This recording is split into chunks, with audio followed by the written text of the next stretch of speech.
بسم اللہ الرحمن الرحیم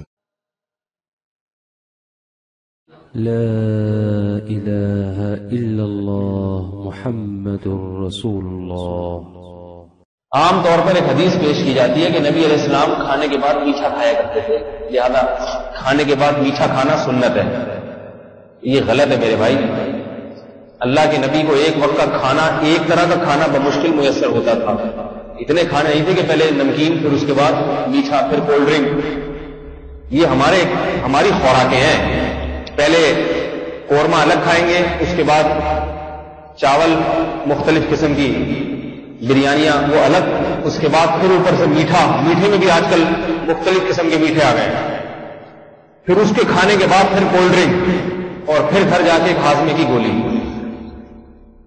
وہ وہاں نہیں کھاتے، شرم آتی ہے لوگوں کے سامنے کھاتے، لوگ کہیں گے اتنا کھاؤ، وہ گھر پہ کچھ دنوں کے بعد اتنا حساب ہو جائے گا کہ خود گولیاں شادی ہالوں میں پیش کی جائیں گی ہاضمے کی، کہ یہ کھانی تو ہے گھر جا کے آپ نے، یہی آپ کے لیے میسر ہے۔